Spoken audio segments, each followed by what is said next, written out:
Donc moi j'habite dans le 8e arrondissement, donc il y a 4 quartiers.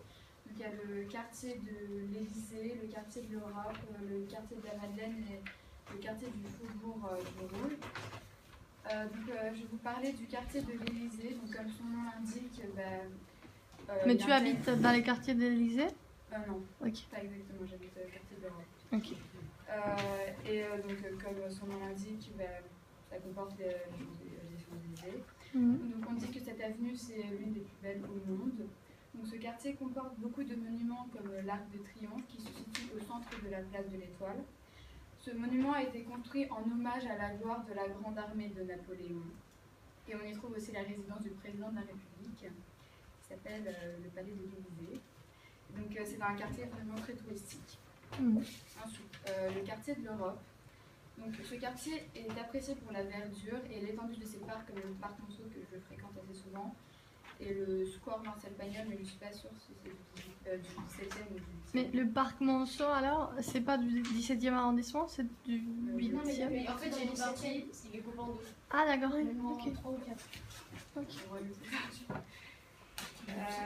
Et donc le quartier de l'Europe, c'est le quartier le plus résidentiel des quartiers du 8e.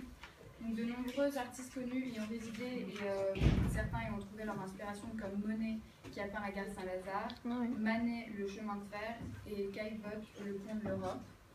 Donc les lycées comme Chaptal, le Bréa, le Pont-Fellon, ainsi que les conservatoires régionaux de musique qui accueillent des élèves de l'arrondissement.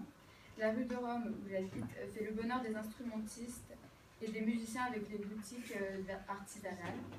La plupart des rues portent le nom de capitales ou de grandes villes d'Europe, donc c'est pour ça qu'il s'appelle le quartier de l'Europe, comme rue de Rome, rue de Naples, rue de Constantinople, rue de Madrid ou rue de Lisbonne. Ensuite, le quartier du Faubourg du Roule, c'est le moins connu des quartiers. Il tient son nom de la montagne où est édifié l'Arc de Triomphe. Et le monument le plus connu de ce quartier, c'est l'église Saint-Philippe du Roule qui a conservé le nom du village qui existait à l'époque. Ensuite, et enfin, pour finir, le quartier de la Madeleine. Donc, le monument le plus connu du quartier de la Madeleine, le quartier.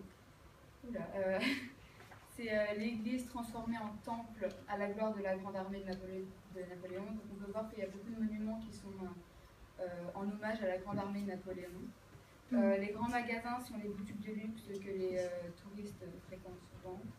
Et l'ambiance festive du quartier, donnée par de nombreuses salles de spectacle, cinéma, théâtre, mais également restaurants, ainsi que la proximité de la gare Saint-Lazare, en font ainsi très fréquents.